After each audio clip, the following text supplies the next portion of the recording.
And now, a tale well calculated to keep you in suspense.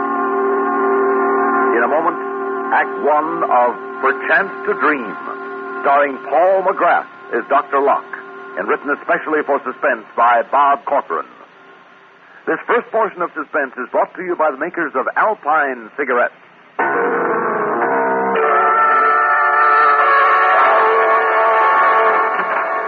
Well, Mrs. Foster, this meeting is certainly under more pleasant circumstances than our first. Yes. I'll never forget the day you called me, Dr. Locke. Please sit down. Thank you. But now you're giving my husband back to me fully recovered, and I do want to thank you for all you've done. Yes. Dr. Locke, is anything wrong? Isn't Paul all right? Well, Mrs. Foster, this is a general hospital, and as far as the abrasions, broken arm, skull fracture are concerned, we were able to effect a complete recovery. But, What is it? What's wrong? Now, when you visited your husband here, did he ever mention Ernest Masterson? No. He's the man whose wife... Was killed by your husband's car. Well, should Paul talk about it? I mean, isn't it better forgotten? Well, some things can never be forgotten, and even worse, some things are remembered wrongly. Wrongly? Yes, this was an unfortunate accident. A sudden blowout. The car whipped onto the sidewalk, and Masterson was badly injured, and his wife was killed. Now, you know it was an accident. I know it's an accident. We remember it that way. The police, the coroner's jury agreed that no one was to blame. Even Masterson has taken that attitude, remembers it this way. But you're afraid that Paul doesn't? Oh, I'm pretty sure he doesn't. You see, since the accident was nearby, both your husband and Masterson were brought to this hospital. Masterson is making a good recovery, despite a rather weak heart. But it's taking longer because he's older. Well, has Paul said anything to him that makes you think something is wrong? Your husband won't talk to him. Won't talk to him? Well, why not? I'm not sure. It seems that your husband blames himself for the death of Masterson's wife out of all proportion to the truth. He's often depressed, Miss Foster. He doesn't talk. He's often nervous, irritable. I've tried to talk to him. And Masterson's been to his room repeatedly trying to show him there's no grudge, that he shouldn't go on accusing and blaming himself. But we haven't been able to do a thing. Guilt is a burden not easily thrown down, and it can become unbearable. Well, can't we do something? I suggested a psychiatrist might come in and talk with him. He was very clear in his refusal. Doctor, just what do you think? Well, I think, Mrs. Foster, that he's acted as his own judge and jury, and no one else was allowed at the trial, and I'm afraid the verdict was guilty. Are you sure of this verdict? That's not very scientific, I know, but I do know that something is wrong. And that something might happen? It's possible. And since it is possible, I must tell you of it, no matter how much it might upset you or how wrong I might be, and I hope I'm wrong. What might happen? Well, guilt is a terrible lever. Expiation is often the only thing powerful enough to pacify it.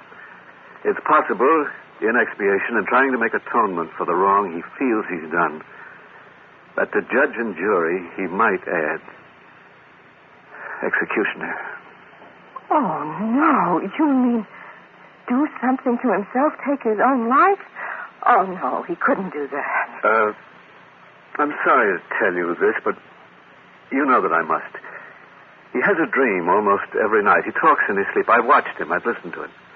It seems to follow a pattern. He fights for a time, seemingly against doing something. Then the struggle is suddenly over. He gives in. This resistance period is getting shorter. Soon it may be gone altogether. But in this dream, he commits suicide? Believe me, Mrs. Foster, when a mind is obsessed by a compulsion, nothing is out of the question. Now, I've asked him about this dream. He seems confused. He either will not or cannot tell me. Well, what can we do to help him? I'll do anything you say. Don't let him see that we've been discussing this. Yes, sir, come in. Well, down to get the old man out. Hello, darling. You look wonderful. I feel wonderful. I'd like to thank you for everything, Doctor. I guess I wasn't cut out to be a model patient. Well, if they were all as little trouble as you... We better run along. I know you're pretty busy. Oh, I stopped to say goodbye to Masterson. Thought you'd like to know. Oh, fine. That's fine. Well, I hope you're going to enjoy your freedom. I intend to. Thought we might take a little trip. By train. I'm through driving for a while. Would you like that, Connie? Yes, that would be wonderful. I was thinking we might take a run up to Providence. Tomorrow morning. Providence? We don't know anybody in Well, that's a Providence. good reason for going. We'll meet somebody. Hope to see you again, Doctor. Unofficially. No one wants to see the doctor when he's well. Goodbye, Doctor. Bye-bye. But he's not well, Miss Clemens. I'll swear it. He seems fine. Seems, yes, but there's something... Too bad he couldn't have taken it all like Mr. Masterson. He lost his wife, and yet he seems completely without bitterness. I don't think I could be that forgiving. Well, Foster's guilt won't let him be forgiving either. To himself. If only we knew more, Miss Clemens, we could anticipate and block any attempt he might make. Break the pattern of his dream.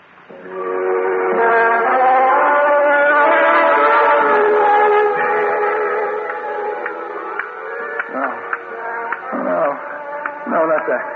No, I didn't mean to kill her. I didn't. Please, I can't. I won't. I can't. Oh, I'm sorry. Oh, I'm so sorry. Don't make me. Oh? No. Oh, darling, wake I'm up. sorry. Oh, please, wake up, darling. Paul, can't you hear me? Darling, you're dreaming. What?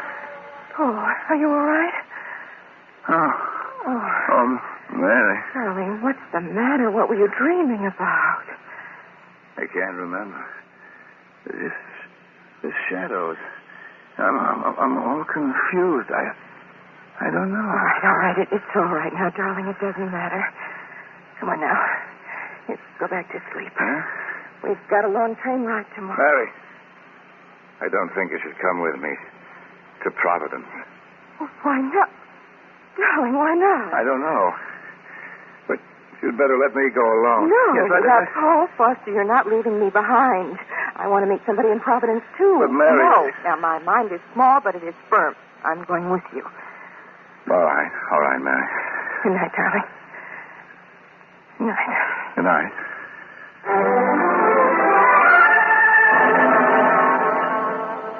Now, what is that? Bill or fan mail? Oh, it's a note from Jan. Must have come by early this morning and dropped it in the mailbox. Anything to save a stamp. What she got to say? Oh, you know, Jan, it's the usual thing. One of the children is sick. I'm sorry if this is upsetting, and I repeat, I may be wrong. But just to be safe, check his luggage in case. Just in case there's a gun or any other weapon. Still worrying about Mr. Foster, Doctor? Huh? Well, you're getting so you can read my mind, Miss Clemens, and I'm getting so I can't get him out of it. Oh. If I only knew more. I wonder if Masterson might know something that might help. It's worth a try. I didn't want to bother him about Foster. Didn't think he could help. But now, at least it would be doing something. Will you get him, please, Miss Clemens? He'll be glad to help, and the walk from his room will do him good.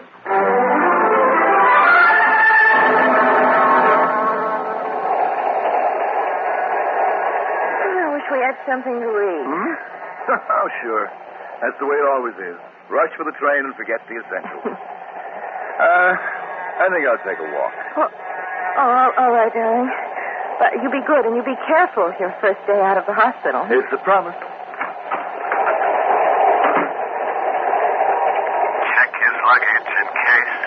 Just in case.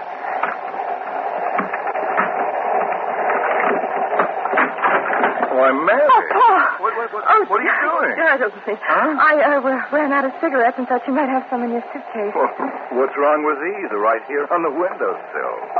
Oh, my goodness, right under my nose. Here, let me close Oh, that. thank you, dear. Oh, why did you come back? I wondered if you wanted me to bring you something. Oh, thank you. There's nothing now that I have cigarettes. Okay. See you later. Lock the door.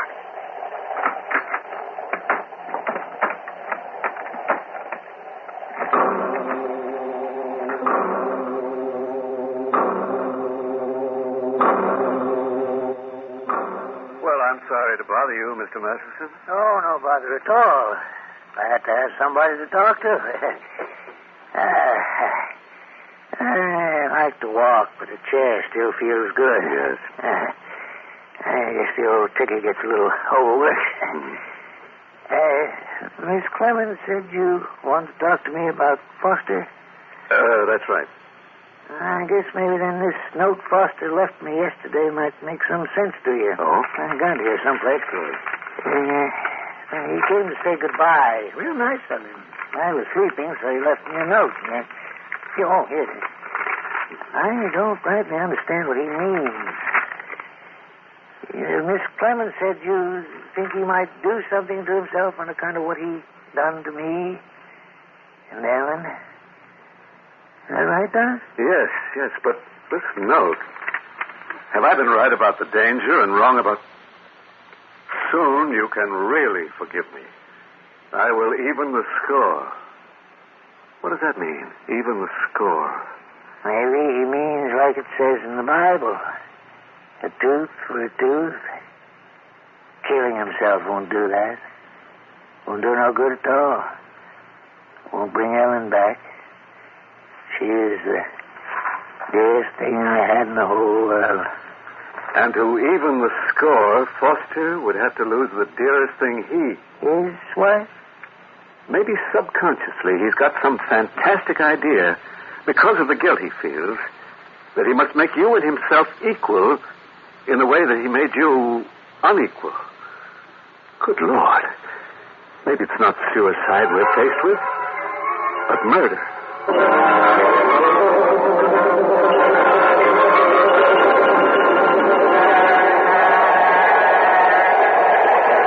Excuse me, you're Mr. Foster? Yes, that's right. I have a telegram from Mrs. Foster. Oh, okay. I'll take it. Fine. Thank you. Thank you. A telegram.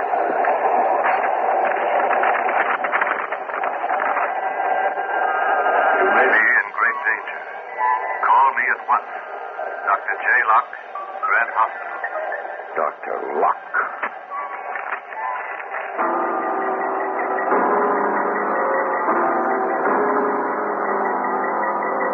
Why doesn't she call? Mr. Masterson, I want you to help me some more. I've got to get a line on what he's thinking, consciously or subconsciously, what he may do. Why did he want to go to Providence? Now think back. Try to remember anything you can, anything at all you know about him.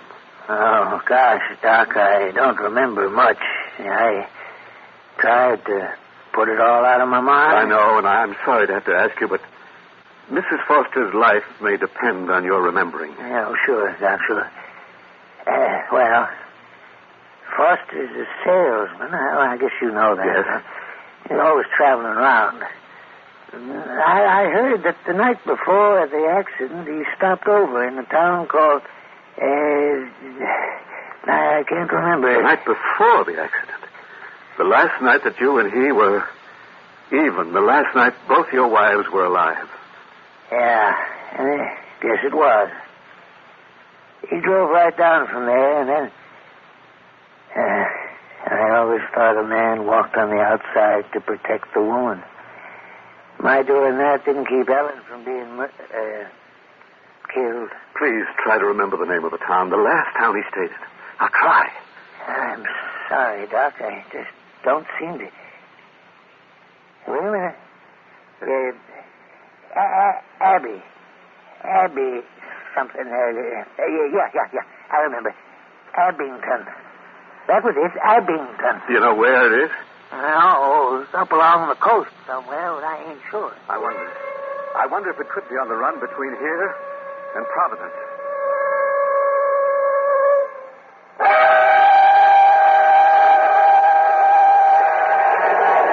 Jim. Oh, no. That's nothing. What have you got? Too much. There. Oh, beautiful. 20, 30, 40, 67, 9. 69. Hey, I'm going to keep score. Give me your pencil. Huh? Here. I've got a feeling this is going to be my lucky day. Oh, it's inside pocket of my jacket. There, behind you. I'll make them redo the old saying, you're lucky at cards and love. Now, can I use this timetable for a scorecard? Sure. Huh? Something wrong? We are going to Providence, aren't we? That's the plan. Why? Oh, nothing. I just wondered why there was this heavy line drawn around Abington.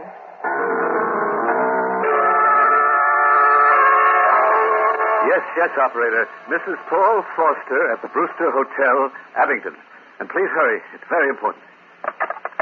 Well, it's a break that there's only one hotel in the town. I sure do hope you get her all right. I gotta admit, it all sounds pretty wild to me. Dreams and making restitution back there and all. I know you're a mighty smart fella, Doc, but you know what I mean. Yes, I do very well, Mr. Matheson. And I agree, but there's always the chance. You see, he suffered a tremendous head injury. No one can ever say for certain just what damage is done. No, not to the brain. We can check that quite well. But damage to the mind, that's quite a different matter. People can do crazy things, all right. If we can just get her away from him until we're sure. Dr. Locke. Yes? Oh, well, can't Watkins handle it? You're all right. I'll be right there. Mr. Masterson, will you stay at this phone? I'll be right back. If she calls before I do, tell her to leave the hotel at once to get away from him. Sure, Doc. Sure. I'll stay right here. I'll warn her. I wouldn't want her hurt like Ellen was. Well, Mrs. Foster's life may depend on it. Yeah. I know that.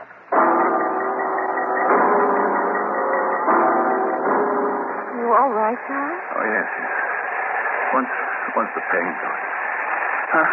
I'm all right now. Do you often get that terrible pain in your head? You never mentioned it. It's nothing, really. I'm fine now. See, I'm sorry I had to drag you off the train. I just couldn't stand being cooped up any longer in the noise. I know. It was getting on my nerves, too. Anyway, as long as I'm with you, I'll get off any train, any time, any place. Come on. We better hunt up a hotel, if Pittsburgh has one. What? Look at that. What? That sign. Now, there's coincidence for you. Seems we came to Abington after all. I had the bags taken up. You go ahead. I'll be up a little later. Why don't you come now, dear? Now, Mary, don't worry. I'm just going to take a walk. Get the train out of my system. You're sure you're all right? I'm positive. All right. I'll see you soon. I've got to think. I've got to remember. What do I have to do? I must remember. I must.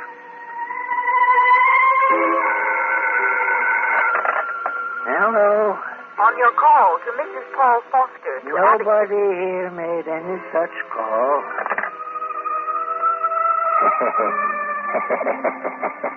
You hear that, Ellen? You hear? Nobody warned you, did they? I don't feel so good. My chest is tight. The heart's beating awful fast. There's too much excitement. Hello? Is this Dr. Locke's office? Yes? Ready with your call to Mrs. Paul Foster at Abington. Go ahead, please. Hello? This is Mrs. Foster. Who's calling? Hello? Is there anybody on the line? The party that made the call. He ain't here. He's gone. Well, who made the call? Nobody knew we were here. I don't know. Don't know nothing about it. Guess it was all just a mistake. Yeah. Just a mistake. A mistake. Like Ellen getting killed. Did she call? Did you talk to her? Mr. Masterson? Huh? Miss Clemens said there was a call. Did you talk to Mrs. Foster? No. I didn't. She wasn't there. You told the operator to try again. You left word for her to call back. But I don't rightly remember. All kind of confusing. I don't feel so good. My chest is all tight. Yes, it's all right now. I understand. You just take it easy. Operator, will you, on that call to Mrs. Foster at Abington, will you please try again? Very well, sir. I'll ring it again and call you. And please hurry. Oh, if only we're in time. Doc, You believe what it says in the Bible? Vengeance is mine, saith the Lord. Yes, I do. If only we were sure that Foster does. Well, you've been a big help, Mr. Masterson. It's the least I could do. No sense in depriving him of his wife just because he deprived me of mine.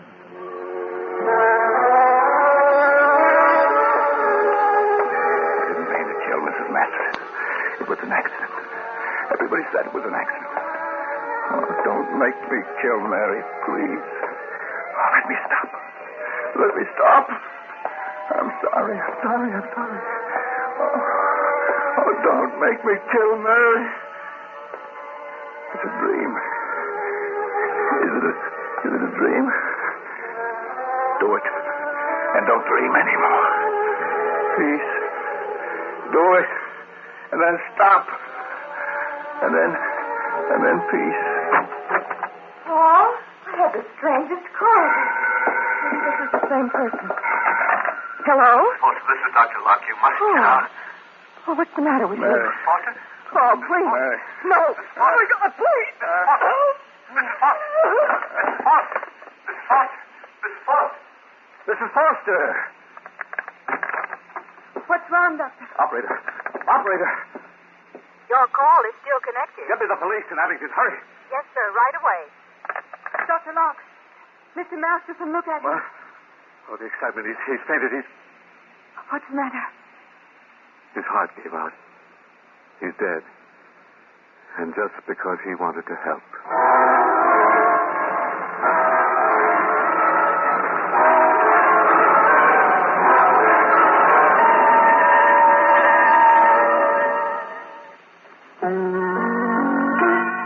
Suspense is produced and directed by Bruno Zerato Jr. Music supervision by Ethel Huber.